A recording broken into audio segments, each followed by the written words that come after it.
तो आज हम लोग पढ़ेंगे कि ह्यूमन के अंदर न्यूट्रिशन कैसे डाइजेस्ट होता है, क्या प्रोसेस रहता है, उसके बारे में जानेंगे। न्यूट्रिशन ह्यूमन मतलब ह्यूमन के अंदर न्यूट्रिशन का डाइजेशन कैसे होता है, तो समझते हैं आगे। The human have complex mode of taking food which is the describe below, मतलब नीचे। ह्यूमन का जो न्यूट्रिशन एब्जॉर्ब करने का जो पूरा प्रोसेस होता है थोड़ा कॉम्प्लेक्स होता है, जिसको पूरा डिस्क्राइब किया जाएगा आगे यही लिखा हुआ। इसका जो प्रोसेस स्टार्ट होता है इंजेशन जो स्टार्ट होता है मौत से स्टार्ट होता है। लोग समझेंगे कि मौत में क्या क्या होता है, मौत के अंदर कौन कौन सी और एक्टिविटी होती है, उस सारी चीज़ों के बारे में भी समझेंगे। सबसे मौत इंक्लूड सबसे पहले तो teeth, salivary gland and tongue.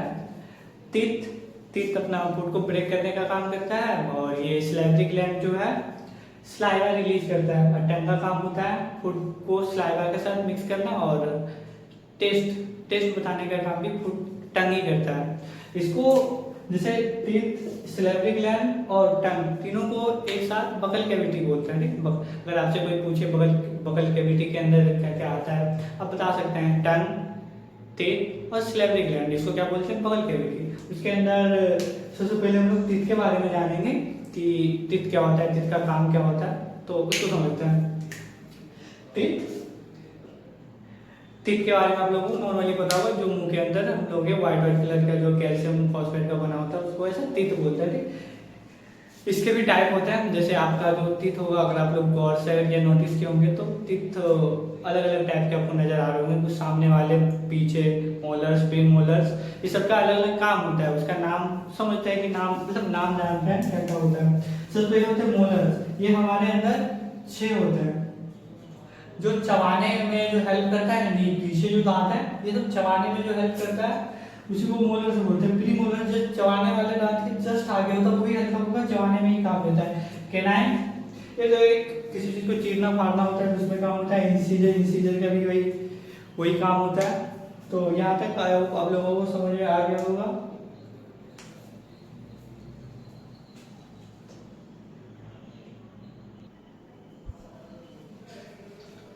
Buccal cavity के अंदर जो दूसरा आता है सैलिवरी ग्लैंड से। बकल कैविटी के अंदर 3 चीज आती है। टीथ के बारे में हम लोग पढ़ चुके हैं, उसके बाद पढ़ेंगे सैलिवरी ग्लैंड के बारे में, उसके बाद पढ़ेंगे टंग के बारे में, तभी सैलिवरी ग्लैंड के बारे में पढ़ते हैं। ये होता क्या है सैलिवरी ग्लैंड। जैसे आप लोग कभी भी खाना खाते होंगे ना, तो खाना खाते टाइम आप लोगों ने नोटिस किया होगा कि आपके मुंह के अंदर से पानी ऑटोमेटिक निकलता है। ये पानी कहाँ से निकलता है? वो जो पानी निकलता है वो सैलिवरी ग्लैंड से निकलता है। अपने जो इधर नीचे जीभ के नीचे एक ग्लैंड होता है जो स्लाइवा को रिलीज करता है। जब भी हम लोग फूड कंपोनेंट कंज्यूम करते हैं तो स्लाइवा ऑटोमेटिक हमारा ब्रेन रिलीज करता है। ये बहुत ऑटोमेटिक प्रोसेस है। कभी अगर आप अभी अचार के बारे में कल्पना करते हैं तो आपके मुंह के अंदर से ऑटोमेटिक पानी निकलने लगेगा। पानी जो आ रहा है कहाँ से आता है? सैलिवरी ग्लैंड से। सैलिवरी ग्लैंड से जो पानी निकलता है उसका नाम होता है स्लाइवा। क्या नाम होता है? स्लाइवा।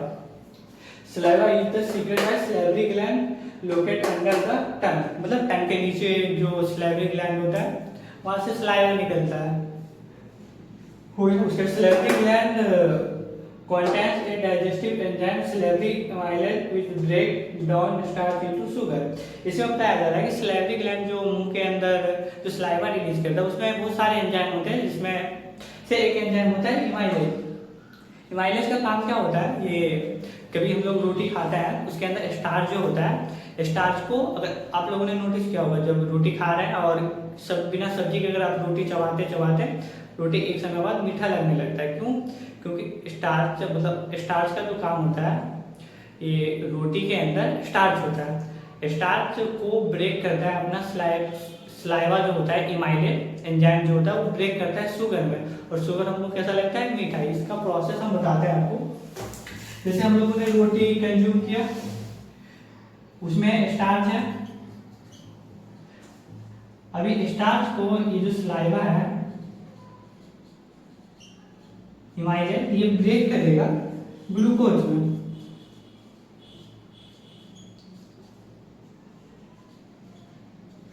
हम यहाँ पे उसका फॉर्मूला भी लिख दें ताकि आप लोगों को ये फॉर्मूला याद रखें, तो आगे आपको हायर स्टैंडर्ड में बहुत ज्यादा काम देने वाले हैं। ये होता है क्या, स्टार्च जो है स्टार्च को ब्रेक करेगा, ये माइलेज ब्रेक करता है ग्लूकोज में, जिसके कारण रोटी को अगर हम लोग ऐसे बहुत टाइम तक चबाते जा रहे हैं तो वो हमको मीठा लगने लगता है। उसका रीजन आज आप लोगों को पता चल गया होगा, क्या रीजन होता है, स्टार्च को इमाइलेज ग्लूकोज में ब्रेक करता है, ग्लूकोज के साथ इसका टेस्ट कैसा होता है, मीठा, जिसके कारण हम लोगों को रोटी मीठा लगता है। आई होप आपको ये पूरा समझ में आ गया होगा सैलिवरी ग्लैंड। इसके बाद हम लोग पढ़ेंगे टंग के बारे में कि टंग का क्या काम होता है, उसके बारे में जानेंगे। उसके बाद अपना बकल कैविटी खत्म हो जाएगा।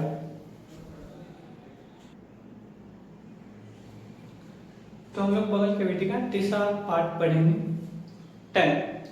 टंग का काम क्या होता है, एक तो आप लोगों को पता होगा कि टंग टेस्ट करने का काम करता है। अब अगर आप लोगों को पता हो तो ठीक है, नहीं तो बट आप लोगों को ये पता होना चाहिए, टंग तो पता है ना, टंग के चारों साइड टेस्ट बर्ड्स होता है, ठीक। जैसे ये अपना जीभ है, इसके ऊपर छोटा छोटा जो बर्ड्स होता है इसको बोलते हैं स्वाद कलिका। यही टेस्ट को बताता है कि ये कोई भी फूड है कि किस टेस्ट का है, ठीक। ये कौन बताता है, यहाँ वाला बर्ड का काम होता है। अब ये टंग होता है, इसके हर एक पार्ट में हर एक टाइप का टेस्ट को, जैसे इधर अगर स्वीट का है तो इधर स्वीट ही पता चलेगा, इधर खट्टा है तो खट्टा नहीं पता चलेगा, तो ऐसा है। तो टंग जो होता है, टंग का एक काम तो आप लोगों को पता चल गया। दूसरा काम होता है टंग help is chewing and swelling of food. इसका मतलब क्या होता है, जैसे टंग चबाने में भी हेल्प करता है। जैसे टीथ का जो काम होता है चबाना, जैसे आप लोग खाना खा रहे होंगे, खाते समय आपने नोटिस किया होगा कि जब आप लोग खाना चबाते हैं, जीभ ऑटोमेटिक खाना को दांत के ऊपर से हटा के दूसरे खानों को लाता है जो चबाया हुआ नहीं होता है, ताकि अच्छे से चबाया जा सके। ये प्रोसेस कौन करता है, जीभ। ये जीभ का काम है। जीभ सलाइवा से भी मिक्सअप करने का काम करता है। जैसे हम लोग खाना खाए, इसको सलाइवा के साथ मिक्स करने का काम कौन कर रहा है, अपना टंग कर रहा है। इसका 2-3 काम आप लोगों को पता चल गया। एक तो टंग का काम होता है टेस्ट को बताना, दूसरा होता है ये च्यूइंग में हेल्प करता है, चबाने में हेल्प करता है, और तीसरा सलाइवा के साथ मिक्स करने में भी इसका हेल्प होता है। जब सलाइवा के साथ फूड मिक्स हो गया, मुंह के टीथ के द्वारा ब्रेक डाउन कर दिया गया, उसके बाद होता क्या है, the food from mouth passes down the esophagus to stomach through the movement of valves of esophagus। ये क्या बोल रहा है, ये लाइन ये बता रहा है, जब खाना ब्रेक डाउन हो गया, सलाइवा के साथ मिक्स हो गया, उसके बाद खाना होता है क्या, अपना जो इसोफेगस है और ये अपना माउथ है, उसके नीचे एक इसोफेगस होता है। अभी माउथ के अंदर से ये खाना कट टाइप में बन के और इधर अंदर इसोफेगस के द्वारा स्टमक के अंदर जाएगा। ये यहाँ से जो फूड अंदर जा रहा है, इसमें भी हेल्प कर रहा है अपना टंग, ठीक। ये सारा काम होता है टंग का। The food from the mouth, मतलब मुंह के अंदर से पास होने के बाद जब इसोफेगस के द्वारा स्टमक में जाता है, ये इसोफेगस का वाल्व है, ये वाल्व क्या करता है, मूवमेंट करता है। जैसे इसके ऊपर का जो ये वाल्व है, ये हल्का हल्का मूवमेंट करता है, जिसके कारण यहाँ से खाना सीधा स्टमक में जा सके, बीच में कहीं फंसे नहीं। इसीलिए हम लोगों को खाना खाते टाइम शांति से बैठ के खाना चाहिए, क्योंकि ये जो अपना इसोफेगस होता है, अगर ये कुछ ज्यादा मूवमेंट करे तो ये खाना बाहर भी आ जाता है, कभी कभी अंदर जा नहीं पाता, जिसके कारण आपको खांसी भी आता है।